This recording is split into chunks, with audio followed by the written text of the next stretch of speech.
사도행전 25장 25절에서 27절 말씀을 저와 여러분이 교독하도록 하겠습니다. 내가 살피건대 죽일 죄를 범한 일이 없더이다.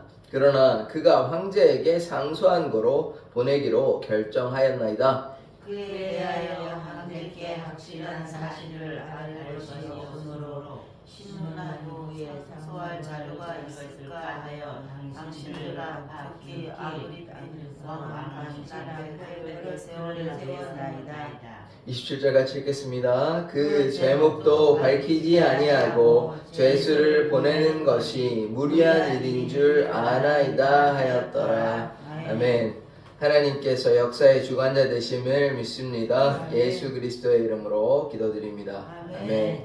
지금 어떤 장면이냐면 아그리파 왕과 그 여동생 버니게가 함께 와서 그 앞에 바울이 이제 서게 됐고 그 중간에 베스도가 지금 어떤 상황이 됐는지 설명하는 장면이 오늘의 장면입니다. 그래서 어제 무슨 얘기를 들었냐면 아그리파 왕과 그 다음에 바울을 비교했죠. 화려한 아그리파 왕, 위엄을 갖추고 천부장과 권력자들이 같이 왔고 바울은 지금 혼자 있습니다. 회를 단신이 아무도 도와주는 사람 없어요. 그런데 우리가 바라봐야 할 사람은 바울입니다. 바울이 혼자 있더라도 누가 함께 계십니까? 하나님이 함께 계시죠. 그것이 은혜가 되는 것이에요. 그러니까 세상 사람들이 수만이 되든 그게 중요한 게 아닙니다. 그들에게는 하나님이 없고 우리에게는 하나님이 있다. 그것이 가장 중요한 것이에요. 사도행전을 그래서 제가 뭐라고 말씀을 드렸냐면 저는 주님의 행전이라고, 주의 행전입니다. 주가 하신 일을 보고 있는 것이에요. 그것을 사도들을 통하여서 행한 일이지만 사실은 주님이 하신 일이죠. 그 기록들을 우리가 보고 있습니다. 이제 어떻게 진행되는지 한번 보도록 하겠습니다. 25절 내가 살피거든, 이건 베스도가 이야기하는 겁니다. 죽일 죄를 범한 일이 없더이다. 그러나 그가 황제에게 상소한 거로 보내기로 결정하였나이다. 범죄한 일이 없어요. 범죄한 일이 없잖아요. 계속 여러 번 했잖아요. 청독 지금 베스도만 한 것이 아니라 그 전에 전임 청독 때도 벨릭스인데도 했는데 아무 문제가 없었잖아요. 그래서 죽일 죄가 없는 거예요. 그럼 어떻게 해야 됩니까? 황제에게 가야 하는 것이죠. 우리가 기억해야 되는 것은 재판은 로마에 가기 위한 여정입니다. 바울이 이미 재판도 안 받아도 되고 그냥 풀려날 수 있어요. 근데 바울이 이렇게 황제에게 상소한다, 가이사에게 항소한다, 이런 말은 무엇이냐면 로마에 가기 위한 것입니다. 바울이 죄가 없잖아요. 지금 죄를 드러낸 게 아무것도 없잖아요. 그렇지만 이렇게 재판을 받는 이유는 로마에 가기 위한 여정인 것입니다. 자, 26절 그에 대하여 황제께 확실한 사실을 아랠 것이 없으므로 신문한 후 상소할 자료가 있을까 하여 당신들 앞, 특히 아그리파 왕 당신 앞에 그를 내세웠나이다. 황제께 할 얘기가 없죠. 잘못한 게 없는데요. 죄인이 아닌 거예요. 지금 그냥 재판을 받을 따름이지 억울한, 바울 입장에서는 억울할 수 있는 것입니다. 그러니까 아무런 죄가 없어요. 신문에 왔는데도 죄가 없고 상소할 자료가 없죠. 할 얘기가 없는데요. 이런 종교에 관한, 율법에 관한, 굳이 얘기하자면 예수에 관한 얘기다, 이거밖에 없잖아요. 어떤 얘기를 합니까? 사람들을 선동해가지고 폭동을 일으킨 것도 없고 율법에 관한 것, 성전에 관한 것 아무 죄가 없어요. 그러니까 할 얘기가 없는 거예요. 죄를 지은 게 있어야죠. 제목이 있어야 얘기를 할 텐데 자료가 없다고 이야기를 하는 겁니다. 자, 27절을 말씀 보시면 그 제목도 밝히지 아니하고 죄수를 보내는 것이 무리한 일인 줄 아나이다 하였더라. 죄가 있어야 보내죠. 황제한테 보내려면 제목이 있어야죠. 이 사람이 이런 죄가 있다고 얘기하고 좀 이런 일들이 있다고 얘기할 것이 없습니다. 지금. 그러니까 무리하다고 생각하는 거예요. 총독 베스더가 보기에 지금 잘못한 것이 없는데 황제까지 굳이, 황제가 한가한 사람이 아니잖아요. 황제한테 이 일에 대해서 이를테면 사람들이 보기엔 이런 죄가 있지만 바울이 억울하다 이렇게 해가지고 바울이 죄를 어떻게 지었는데 이런 증거가 있는데 이런 거에 대해서는 이렇게 우리가 보니까 조사를 해보니까 신문을 해보니까 바울은 이러했는데 이런 거 같다 이런 얘기가 있어야 되는데 그런 거조차 없다는 거예요. 억울하고 이런 게 아니라 그냥 죄조차가 없는 거예요. 얘기할 것이 없는 거예요. 그러니까 죄가 있어야 그거 제목에 대해서 1번 바울이 이러했는데 2번 이러 할 얘기가 아무것도 없다는 것입니다. 그러니까 이게 무리인 것이에요, 사실은. 그런데 뭐 결국은 로마에 가게 됩니다. 이제 항소해가지고 뭐 재판을 벌여도 이제 아무런 죄가 없기 때문에. 그래서 오늘 말씀은 베스도가 이렇게 재판을 벌였는데 바울에게 아무런 죄가 없다 이 얘기를 하고 있는 것이에요. 그래서 바울은 어떻습니까? 이런 지루한 상황 가운데 계속 기다리고 있는 것이에요. 그래서 오늘 말씀에서 우리가 봐야 되는 것은 뭐냐면 이런 인내와 순종을 보아야 하는 것입니다. 세상 사람들은 우리에 대해서 안 좋은 이야기를 할 수 있습니다. 바울에게 그래 했듯이 억울할 수 있어요. 우리가 하지 않은 것에 대해서 뭐 교회를 조금 말씀을 간략하게 드리자면 우리 한국 교회가 잘한 것이 참 많이 있거든요. 못한 것만 있지는 않습니다. 그런데 우리가 이제 두 가지를 이제 구분해서 보아야 해요. 잘한 것이 많은 게 맞습니다. 그게 틀린 건 아닙니다. 그런데 잘못한 일도 적지 않아요. 물론 잘한 일이 더 많다고 저는 생각을 합니다. 그러나 못한 일도 적지 않아요. 뭐 제가 일일이 나열하지 않겠습니다. 제가 그 얘기하는 거는 뭐 제 얼굴에 침 뱉기 때문이고 또 교회에 대한 뭐 안 좋은 이야기를 굳이 제가 뭐 강단에서 얘기할 필요가 없다고 저는 생각을 해서 뭐 찾아보면 다 나옵니다. 그래서 이런저런 뭐 여러 가지 잘못이 있습니다. 그래서 간단히 좀 뭉뚱그려서 얘기를 하면 교회가 세상의 빛과 소금이 돼야 되는데 빛과 소금의 역할을 감당하지 못한 것도 분명히 사실입니다. 물론 뭐 고아와 과부를 돌보고 힘들어하는 사람 돌보고 교회에서 한 일이 많습니다. 적지 않습니다. 그런데 여러 가지 문제를 일으킨 것도 사실이에요. 그러다 보니까 교회가 좀 영향력을 잃어버린 것이 사실입니다. 이 재밌는 통계 조사가 있는데 재밌다기보기보다는 좀 슬프다고 얘기할 수 있을까요? 천주교는요 한 300만 이랬는데 지금 재적수가 뭐 출석수가 아니고요 한 배 정도 이렇게 늘어났다 하더라고요. 와 10년 사이인가. 그러니까 그게 왜 그러냐면 천주교는 이미지가 좋은 거예요. 뭐 별 그게 없으니까 원래대로 그냥 이미지가 좋은데 기독교는 이제 뭐 하여튼 여러 가지 문제로 인해서 어떻게 됐습니까? 신뢰도가 떨어지는 거예요. 그러면 이것을 보았을 때 우리가 한번 그것은 새겨보아야 되는 것입니다. 그래서 바울 같은 경우는 좀 억울하죠. 바울은 뭐 잘못하는 것이 없는데 비난하는데 지금 한국교회는 요 상황하고는 좀 다릅니다. 물론 뭐 우리 입장에서는 억울한 것도 있습니다. 뭐 제가 뭐 나서가지고 이 사회를 뭐 오염시킨 거는 저는 별로 없는 것 같은데 물론 뭐 제 개인적으로 잘못한 일도 있었겠지만 그래서 제가 뭐 무슨 말씀을 드리냐면 한국교회가 좀 회복해야 되죠. 회복하기 위해서는 우리가 하나님의 뜻대로 거해야 하는 것입니다. 지난날의 잘못을 회개하고 바울처럼 사람들 보기에 하나님 보기에 뭐 해야 되나 정직해야 됩니다. 정직하다는 말씀은 무엇이냐면 정직하려면 어떻게 해야 돼요? 하나님 말씀대로 순종해야 정직할 수 있습니다. 속이고 잘못대로 욕심대로 나아가면 정직할 수 없어요. 그러니까 정직한다는 말은 무엇이냐면 하나님 말씀대로 따라간다는 것이에요. 그래서 세상의 신뢰를 회복하기 위해서는 무엇이냐면 교회가 교회다우면 됩니다.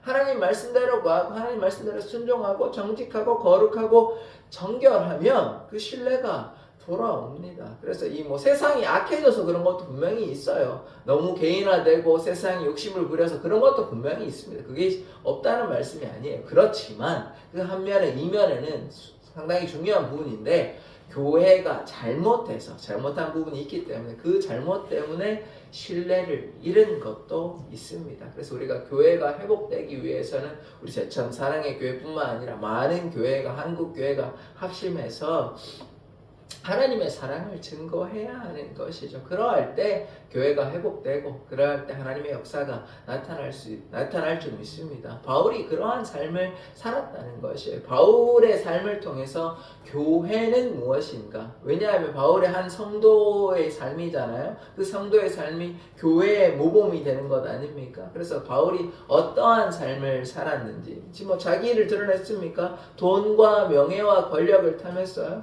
욕심을 부렸습니까? 그런 일이 없습니다. 오로지 하나님의 나라를 위해서 그렇게 섬겼어요. 사실은 이게 너무나 인간적으로나 여러 가지 면으로 목회자의 입장에서나 사도의 입장으로서나 쉬운 일이 아닙니다. 결코 간단한 일이 아니에요. 그럼에도 불구하고 했습니다. 왜 했냐고요? 하나님을 사랑하니까요. 예수 따라가기 위해서 한 것입니다. 교회는 그러한 곳이 되어야 되는 것이에요. 적당히 조심해서 말씀드려야 된다. 하여튼 성도들의 입맛에 맞추어서 그렇게 해야 되는 것이 아닙니다. 그러니까 제가 한 가지만 딱 말씀을 드릴게요. 또 너무 얘기하면 얘기가 길어질 것 같아가지고 뭐 고3 학생들이 좋은 대학 가야 되는 거 뭐 좋은 일이죠.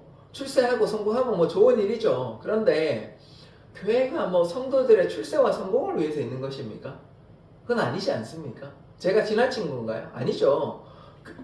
출세와 성공을 위해 있는 거면 바울이 뭐하러 지금 자기 고생하며 고난하며 하나님의 나라를 위해서 하는 것입니까? 근데 교회가 뭐 고3 자기 자녀가 좋은 대학 가기 위해서 함께 모여가지고 기도해야 하는 거 그거 세상 방식 아닙니까? 그 절에도 뭐 가가지고 갓바위 같은 대구 같은 거 갓바위 가가지고 절에 가가지고 막 절하고 기도하고 뭐 불공하고 그 다음에 교문에 무슨 엿붙여가지고 그렇게 하고 그거 무속신앙 아닙니까? 그 교회에서 그게 하는 게 바를까요? 저는 좀 아니라고 생각하는데 좀 위험한 발언인지는 모르겠는데 성경적 경신은 저는 아니라고 저는 생각합니다. 우리의 성공하고요. 우리가 잘 먹고 잘 사는 거하고 하나님의 나라하고는 상관이 없어요. 아니죠. 우리 성공하고 상관이 없어요. 하나님을 향해서 우리가 조금 고통이 있더라도 고난이 있더라도 하나님을 향해서 나아가고 그러하면 하나님께서 우리의 삶을 책임져 주시는 것이지 그게 아니고 내 직장 성공해야 되고 내가 돈을 많이 벌어야 되고 내 자녀가 좋은 대학 가야 되고 그거하고 하나님 나라가 무슨 상관이 있습니까? 상관없어요. 상관없어요. 이게 제가 지나치게 얘기한 건 아닙니다. 이게 변질된 거예요. 그걸 타협한 것 아닙니까? 바울은 어떠했어요? 바울이 지금 어떠했냐고요. 뭐 제가 자기의 뭐 사업을 벌여가지고 텐트 사업을 해가지고 돈을 내가 많이 벌어가지고 내가 부자가 됐으면 좋겠다. 뭐 이런 얘기가 있습니까? 아니 없잖아요. 없잖아요. 그런 얘기 없어요. 제자들이 나는 뭐 돈을 많이 벌어가지고 내가 명성을 쌓아가지고 내가 뭐 누군데 내가 너희들이 다 내 말을 들을 뭐 이런 얘기 했습니까? 내가 3년간 너네들 너 잘 몰라서 지나 너네들은 나는 예수님과 함께 3년간 같이 다닌 그 예수님의 직접적인 제자야 뭐 이런 얘기 했습니까? 자기를 뭐 자랑했어요. 돈과 명예와 권력을 탐했습니까? 그런 일이 없잖아요. 그러면 우리가 누굽니까? 예수님의 제자 아니에요? 하나님을 닮아가는 사람들이잖아요. 근데 뭐 우리가 뭐 성공하는 거하고 우리 돈, 명예, 뭐 자녀가 잘 되는 거하고 하나님의 나라하고 무슨 상관이 있습니까? 근데 제 말 오해하지 마십시오. 하나님이 자녀를 안 돌본다는 뜻은 아닙니다. 근데 우리의 마음의 동기는 거기에 있으면 안 되죠. 하나님이 우리를 돌보아 주신 건 맞는데 그걸 너무 확장해가지고 우리 자녀 잘 되는 거, 좋은데 대학 가는 거, 좋은 직장 가는 거, 성공하는 거 그거 좀 기복신앙 아닙니까? 물질 중심적인 신앙 아닙니까? 변질된 것 아니에요. 초대교회 사람들은 자기 욕심을 내려놓고 자기 소유 팔아가지고 함께 나누었는데요. 지금 뭐 그 정도까지는 안 되더라도 자녀 잘 되는 거하고 남편 아내 잘 되는 거하고 하나님의 나라하고 무슨 상관입니까? 그것이 아니죠. 하나님의 나라를 위해서 나의 것을 내놓았더니 하나님께 순종했더니 하나님께서 갚아주시는 게 하나님의 원리인 것이지 나의 성공을 위해서 하나님을 이용한다. 전혀 다른 방식 아닙니까? 전혀 다른 방식 아닙니까? 그래서 우리가 그러한 한국교회의 지난날의 잘못을 우리가 회개해야 합니다. 그렇지 않으면요. 자, 만약에 한 5년 지나서 잘못이 했는데 뭐 5년도 갈 필요 없습니다. 잘못을 했을 때 바로 회개하고 돌이켰다면 지금과 같은 한국교회 현실을 우리가 마주하고 있겠습니까? 30년에 지금 쇠퇴기를 겪고 있거든요. 교인들은 점점 줄어들고 있고 가난한 성도 있죠. 그 다음에 청년들은 안 오려고 하고 있죠. 주일학교는 문을 닫죠. 교회 목회자는 고령화되고 있죠. 신학교는 힘듭니다. 지금 다른 신학교들은요. 미국의 신학교들 몇 개는 이미 문을 닫았습니다. 그게요. 미국 얘기가 아니고요. 지금 한국이 계속 지금 이렇게 가잖아요. 신학교 문 닫습니다. 그러면요. 목회자 없죠. 교회도 점점 없어지죠. 그러면 성도 수가 얼마나 존재하겠습니까? 한 40년, 한 20년 정도 지나면요. 500만도 안 될 수 있습니다. 지금 이 상태로만 계속 가면 회복이 없잖아요. 신학교는 계속 지금 문 닫고 있거든요. 이게 30년 동안 벌어진 일이에요. 한국교회에. 그러니까 이거를 우리가 무섭게 받아들여야 됩니다. 왜요? 왜 그 문제가 왜 생겼냐? 회개하지 않았어요. 그래요. 회개는 그냥 말로만 하나님 잘못했습니다. 우리가 죄인입니다. 이게 아니라니까요. 돌이켜야 돼요. 잘못된 길에서 돌이켜서 주님께 나아가야 되는데 아까 제가 말씀드린 그 중에 예 중에 하나인데 여전히 우리가 우리의 성공, 우리의 그 삶을 위해서 하나님을 이용하려고 하고 있는 삶이 한국교회 가운데 너무 파다하게 있어요. 잘못된 것 아닙니까? 그러면 하나님께서 뭐가 기쁘셔가지고 하나님께서 뭐가 즐거우셔가지고 한국교회를 위해서 하나님께서 복을 내려주시겠습니까? 과거에는 8, 90년대까지는 하나님을 향해서 뭐 이런 사람들이 있었잖아요. 자신의 막 재산을 팔아와서 교회에 뭐 건물 짓고 이런 사람들이 한두 명이 아니었습니다. 그러니까 교회를 위해 헌신하고 예전에 말씀하셨잖아요. 교회에 직접 막 지으시기도 하고 그런 뭐 눈물겨운 일들이 많이 있었습니다. 얼마나 말씀을 사모하고 새벽에도 하고 뭐 철야도 하고 그런 일들이 있었죠. 그런데 90년대 이후에 뭐 후반부터 그런 일들이 있었습니까? 아니죠. 그냥 뭐 교회는 뭐 나를 위해 존재하는 것 아닙니까? 내가 교회를 위해 존재하는 게 아니고 교회는 내가 보기에 이 정도 교회 돼야지 내가 교회 가지. 뭐 제가 누구 특정한 사람 뭐 지칭하기는 그렇지만 하여튼 가리키긴 그렇지만 그분들은 안 나온 이유가 교회가 너무 작아서 교회가 힘들어서 나는 좀 가기 불편하다 이런 건 아닙니까? 그게 꼭 그분들만 그렇게 생각하는 거 아니에요. 일반 사람들이 다 그렇게 생각합니다. 큰 교회 가면 편하잖아요. 다 돼 있고 뭐 그 놀이터도 있고 애들 놀이터도 있고 뭐 다 돼 있어요. 뭐 모자실도 있고 다 이런 게 다 돼 있으니까 너무 편한데 작은 교회 가면 불편하거든요. 뭐 일 시킬까봐 또 헌금 내라 할까봐 그게 불편한 거거든요. 그렇게 요구하지도 않는데도 불구하고 그러니까 근데 교회가 뭐예요? 교회가 뭐 내 마음 편하자고 그렇게 가는 곳이 교회입니까? 아니잖아요. 교회 바울이 지금 얘기하고자 하는 게 뭐예요? 교회는요 하나님을 위해 섬기는 공간이 이제 일터예요. 일터. 신앙인의 일터란 말이에요. 어떤 면에서 물론 위로도 받죠. 평안도 받죠. 함께하는 것도 맞는데 다른 한면에서는 하나님을 향한 일터 아닙니까? 하나님을 향해 섬기려고 가는 장소 아닙니까? 그런데 그런 거는 별로 없고 그냥 교회는 이러이러한 곳이 되어야 되지. 교회는 뭐 화려한 조명과 이게 넓은 그런 예배당과 이렇게 여러 가지 갖추어져야 그게 교회지. 이렇게 생각하면 그거 뭐 그냥 종교생활 아닙니까? 그렇게만 생각을 한다면 몰라요. 제가 너무 싸잡아서 비난하는지는 모르겠는데 제가 또 이런 얘기를 안 하려고 했는데 결국 이렇게 얘기하면 하여튼 정리를 하면 교회의 본질은 예수 따라가는 겁니다. 예수 따라가는 거. 그래서 우리가 교회가 이러니 저러니 해도요 교회를 통해서 하나님이 일하십니다. 그리고 교회를 사랑하는 것이 하나님을 사랑하는 것이 뭐 우리가 건물을 사랑하고 어떤 뭐 목회자를 사랑하고 이런 거 아니잖아요. 그거는 성도들도 다 사랑해야 되고 또 교회가 서로 사랑하는 것이지 뭐 누구를 뭐 따라가고 이런 게 교회가 아닙니다. 하나님만 예수님만 교회의 머리 되셔서 하나님을 따라가고 예수님을 따라가는 게 교회인 것이지 뭐 누가 뭐 이끌고 따라가고 뭘 그런 역할이 목회자 있긴 하지만 뭐 그렇게만 보셔야 될 것은 아닙니다. 그러니까 교회의 본질을 회복해야 돼. 그것이 바울이 얘기하는 거예요. 바울이 뭐 자기 드러냈습니까? 내가 이 대단한 물론 뭐 나를 닮아라 그랬지만 그게 뭐 자기를 자랑하는 게 아니잖아요. 얼마나 죽기까지 헌신했잖아요. 그렇게 한다면 우리는 교회가 어떠한 곳이 돼야 됩니까? 우리의 평안을 위해서 어떤 교회 가면 뭐 일도 안 시키고 뭐 얘기도 안 하니까요. 그러니까 편안하게 대형 교회 가가지고 그냥 뭐 예배만 쏙 갔다 나오고 그게 신앙생활 맞습니까?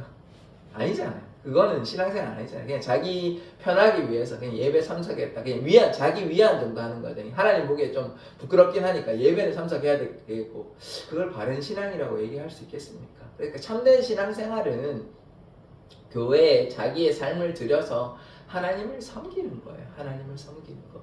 교회는요 그냥 예배 한번 뭐 일주일에 한번 예배 한번 잘 갔다. 그게 무슨 신앙생활입니까? 그 신앙생활 아니죠. 그거는 그냥 종교생활 아닙니까? 그게 무슨 신앙생활이에요? 평소에 성경도 안 보고 기도도 안 하고 하나님의 뜻에 순종은 뭐 아무것도 안 하고 그냥 일주일에 한 번 정도 주일에 가가지고 예배 한번 참석했다. 그건 종교생활이죠. 그건 아무것도 아닙니다. 그건 신앙이라고 부르기에는 굉장히 부끄러운 수준입니다. 그러니까 물론 제가 신앙이 없는 분들한테 이런 얘기하면 굉장히 실족할 텐데 그래도 권사님들은 다 신앙이 있으시니까 그래서 신앙생활은 그러해서는 안 되는 것입니다. 그러니까 초대교회에 그리고 성경에 나오는 이런 말씀들 성경에 많은 인물들이요 주님을 향해 나아간 것 아닙니까? 하나님을 향해 나아갔잖아요. 고난이 있어도 하나님을 부인하거나 외면하지 않고 하나님을 향해 나아갔던 삶들이 성경의 인물들의 기록인데 그런데 우리는 어떻습니까? 현대 한국 교회는 어떻습니까? 나의 편안함을 위해서 편리함을 위해서 뭐 저기 가니까 편하더라. 이런 저런 얘기도 안 하더라. 그렇게 하려고 교회 가는 거 아니잖아요. 그렇게 좀 부담스럽지만 그런 말씀들이 찔림이 좀 있어야 돼요. 교회 왔는데 그냥 뭐 너무 편하게만 하더라. 뭐 다 좋더라. 뭐 목사님 아무 얘기도 안 하고 그냥 뭐 맨날 사랑한다는 얘기만 하더라. 그거 좋죠. 그렇게 하면 뭐 교회 너무 좋죠. 교회 오니까 뭐 성도님, 하나님은 당신을 너무나 사랑하십니다. 이래도 사랑하시고 저래도 사랑하십니다. 그 얘기하면 듣기는 너무 좋죠. 근데 사탕 발림 아닙니까? 사탕 발림 아니에요. 그러면 바울은 뭐하러 죽기까지 이렇게 고난당하고 있습니까? 왜 예수의 제자들은 죽기까지 그런 삶 살았습니까? 그거 얘기하면 반쪽 복음 아니에요. 십자가는 없습니까? 예수님의 피 흘림은 없어요. 그럼 예수님 왜 십자가에 달려 돌아가시면 그냥 말로만 적당히 하나님 너희들 사랑해 이렇게 하면 끝나는 거 아닙니까? 뭐하러 십자가에 달려 돌아가십니까? 예수님은 우리가 그걸 봐야 된다니까요. 십자가의 고해를 봐야 된다니까요. 교회는 그러한 곳이 아니에요. 사탕 발림으로 뭐 여러분 그래도 다 하나님 사랑하십니다. 물론 신앙이 없는 분들한테는 격려가 필요하죠. 배려가 필요하고 위로가 필요합니다. 그런데 신앙이 좀 자라야 될 것 아닙니까? 언제까지 사탕 발림을 해? 단 것만 먹고 좀 쓴 것도 먹어야죠. 쓴소리 좀 들어야 되죠. 찔림도 있어야 되죠. 그래야 변화가 있고 앞으로 나아가야 되는데 맨날 은석바지로 이래도 좋습니다. 저래도 좋습니다. 하나님 여러분을 너무나 사랑하십니다. 언제까지 날것만 그 사탕만 먹고 있겠습니까? 그래서 안 돼요. 우리가 좀 찔림이 있어야 돼요. 우리가 내가 이런 삶이 하나님께서 기뻐하는 삶이 아니구나. 내가 좀 겸손하게 하나님 뜻에 내가 교만했구나. 순종하고 이런 찔림이 있어야 돼. 그게 발전이 있는 것이에요. 좀 가시가 막히는 것 같고 아픈 것 같고 제가 그래서 그 얘기 많이 하잖아요. 온실속 가초가 되는 것이 아니라 비바람도 몰아치고 눈보라도 몰아쳐야 된다. 그렇게 해서 나무가 자라는 것이다. 온실속 가초가 돼가지고 맨날 사탕 발림만 듣고 뭐 이래도 이렇게 좋다. 하나님 여러분 날마다 사랑하신다. 그게 뭐 전혀 틀린 말은 아니지만 하나님 사랑만 있습니까? 수요일에 보지 않았어요? 하나님의 무서움을 보지 않았습니까? 공의를 보지 않았어요? 심판이 없습니까? 우리 뭐 다 죽으면 다 천국 가나요? 모든 사람이 다 천국 가나요? 영원한 형벌이 있다니까요. 무서운 하나님이 있다니까요. 심판이 있다니까요. 그러면 교회가 정신 차려야 되는 것입니다. 교회가 그냥 뭐 좋은 게 좋은 거지. 맨날 뭐 그런 얘기 하지만 그렇지 않습니다. 하나님의 무서운 경고도 봐야 되는 것이에요. 이스라엘과 유다가 망했습니다. 우상숭배해가지고요. 그러니까 회복이 있긴 하지만 우리에게 뭐가 있다? 심판이 있다. 죄에 대한 징계가 있다. 이것을 분명히 얘기해야 됩니다. 왜 하나님의 사랑만 얘기합니까? 그게 기복신앙 아닙니까? 왜 좋은 대학 가고 좋은 직장 가는 것만 얘기합니까? 하나님을 향해서 섬기는 걸 왜 일을 안 합니까? 그러니까 그 교회의 본질을 잃어버린 거죠. 지금 바울이 뭐하러 지금 자기 삶을 들여가지고 이렇게 고난받습니까? 그걸 잃어버렸으니까 제가 너무 속상한데요. 한국교회가 그렇다는 거예요. 30년이 됐는데도 회개하지 않고 자기 자녀 좋은 대학 보내는 거하고 하나님 나라랑 무슨 상관이 있습니까? 제가 너무 답답해요, 그 상황이. 그런데 뭐 어떻게 회복이 있습니까? 하나님께서 뭐하러 우리를 회복시켜 주시겠습니까? 회개를 하지 않는데요. 그래서 좀 답답합니다. 답답합니다. 돌이키지 않으면요. 여전히 자기의 고집대로, 자기의 생각대로 세상의 것들을 다 가지고 있은, 제가 요우 말씀드렸잖아요. 호도는 여전히 지고 이걸 놓지 않고 있으면서 욕심은 다 부리면서 무슨 회복이 있고 갱신이 있습니까? 이러한 한국교회 현실이 좀 너무 답답합니다. 그래서 그렇지 않아야죠. 그렇지 않아야죠. 하나님께서 보시는 마음이 화려한 것이겠습니까? 성전을 보시면서 하나님 보시기에 이 성전이 너무 화려하구나, 너무 잘 지었구나, 예배가 막 관현악단도 하고 막 이렇게 하니까 많은 사람들이 모여서 제가 뭐 대형교회를 무조건 비난하는 것이 아닙니다. 하나님이 거기에만 있겠습니까? 아니죠. 그렇지 않아요. 시골교회에 성도 한 명 있는 곳에도 하나님이 거기에 계십니다. 그거를 생각을 못해요. 화려함만 하나님께서 받으시는 거예요. 그걸 안 받으신다고 제가 얘기는 못하겠습니다만은 그렇지 않죠. 그렇지 않죠. 바울이 무슨 화려함을 쫓았습니까? 예수의 제자들이 화려함을 쫓았어요. 예수님이 무슨 화려함을 쫓았습니까?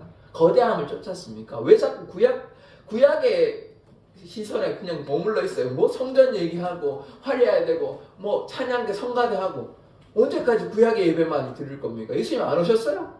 예수님 안 지금 뭐 2000년 전에 예수님 오셨는데 그거 우리 못 믿습니까? 우리 유대교 신자입니까 우리가? 왜 여전히 구약적인 뭐 화려하고 막 성전에 해야 되고 뭐 이렇게 해야만 하나님이 받으신다고 생각합니까? 아니잖아요. 우리가 성전 아닙니까? 예수님께서 십자가에 성전을 허문다는 얘기가 무엇입니까? 예수님 따라가는 얘기잖아요. 근데 여전히 왜 교회 건물을 막 크게 지어야 되고 뭐 성가대 해야 되고 관양단 해야 되고 뭐 이렇게 막 크게 규모의 예배만 중요하다고 생각합니까? 합니까? 제가 뭐 그것이 잘못됐다고 뭐 다 싸잡아서 얘기는 못 드리겠지만, 그러나 그렇지 않습니다. 하나님께서 엘리야를 통해서 일하시지 않으셨습니까? 하나님께서 이 바울을 통해서 일하시지 않습니까? 그러면 교회가 무엇이냐고요? 왜 우리가 지난 30년 동안 이런 위기를 겪고 있겠습니까? 이것이 우리의 죄악 아닙니까? 우리에게 잘한 것만 언제까지 얘기할 겁니까? 회개하지 않으면요, 참 너무나 가슴이 답답합니다. 저희가 한 10년 지나면 더 이 상태로 계속하면 10년 후에 더 암담해지겠죠. 그거를 보는 것이 저는 너무나 괴롭습니다. 한국 교회가 이런 상태가 되는 것도, 저도 그걸 보는 것도 괴롭고, 하나만 더 말씀드리면 정치적으로 이렇게 너무 싸우는 것도, 저는 그거 보는 것도 너무 괴롭습니다.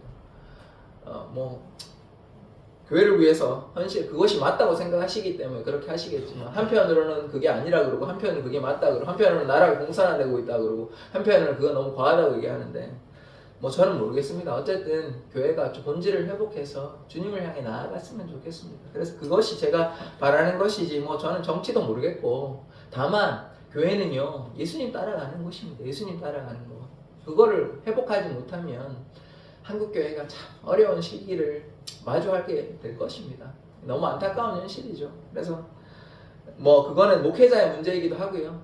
목회자만의 문제가 아니라 성도들이 이걸 뭐라고 얘기하냐면 소비자 신앙이라고 얘기합니다. 우리가 쇼핑하듯이 신앙하고 있어요. 저 교회 갔더니 너무 좋더라. 그렇게 교회가 우리 원해서 고르는 곳입니까? 아니잖아요. 교회는 그런 곳이 아닙니다. 섬기기 위한 곳인데 그런 생각은 없어요. 내가 편해야 나를 위한, 교회는 나를 위해 존재하는 것이지 내가 교회를 위해 존재한다고 생각하는 사람들은 요즘 많지 않은 것 같습니다. 그게 잘못된 시선 아닙니까? 내가 여기 있는 아이다, 나를 보내소서, 그것이 한 90년대까지는 그런 것이 있었는데, 90년대 말부터 2000년대 30년 전부터는 그런 생각들은 별로 없는 거예요. 내가 주를 위해 섬긴다, 이런 생각은 별로 없고, 교회가 나를 위해서 좀 어떻게 해줬으면 좋겠고, 교회는 나를 위해 그러니까 아까 제가 말씀드렸던 것처럼 고3 학생들이 좋은 대학 가는 거하고 하나님 나라 무슨 상관이 있습니까? 아무 상관없어요. 그거하고는 아무 상관없어요. 그 욕심 부리는 거 아닙니까? 좋은 대학 안 가면 하나님 안 살아계시는 거예요. 좋은 대학 가면 하나님 살아계시는 거고, 그거하고 무슨 상관이 있습니까? 그렇게 해서는 안 되는 것입니다. 개인적으로야 그렇게 기도할 수 있죠. 근데 교회에서 다 모여가지고 고3을 위한 기도회라는 그런 걸 합니까? 저는 이해 안 됩니다.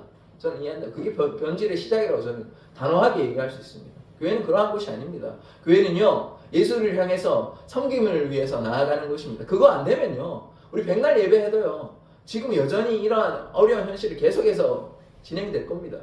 해결되지 않을 겁니다. 왜냐하면 계속 잘못된 길을 가고 있는데, 회개하지 않는데, 돌이키지 않는데 무슨 하나님의 역사가 나타납니까? 맨날 우상 숭배하고 욕심 가운데 있고 세속에 물들어가지고 교회가 변질되어 가고 있는데 무슨 하나님의 역사가 나타나길 바랍니까?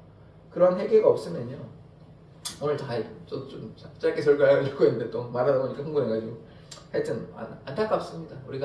우리 사랑의 교회는 다른 교회는 어떨 수 없고요. 제가 영향력도 없고 아무 힘도 없어가지고 다른 교회는 말할 그것도 안 되고, 하여튼 우리 사랑의 교회는 교회의 본질을 바로 세워서 예수님 따라가는 공동체 되기를 원합니다. 그러면 우리 예배 가운데 하나님 함께 하십니다. 우리 교회를 통해 하나님의 역사가 나타날 수 있습니다. 그게 역시 우리 사랑의 교회가 할 일입니다. 다른 교회는 제가 그 교회 목회자도 아니고 제가 교회에 영향력이 있지도 않고 이러다 보니까 제 말을 누가 듣겠습니까? 근데 적어도 우리 사랑의 교회에서는 이렇게 함심해가지고 주님 말씀 잘 따라가는 그런 사랑의 교회 되기를 원합니다. 기도하겠습니다. 하나님, 한국 교회가 참으로 어려운 위기를 마주하고 있습니다. 우리의 죄악 때문에 회개하지 아니하고 변질된 채 세속에 물들어 가고 있습니다. 하나님 용서해 주시고 바울과 같이 오직 하나님을 향해 믿음으로 나아가는 자 되게 하여 주시옵소서. 예수 그리스도의 이름으로 기도드립니다. 아멘.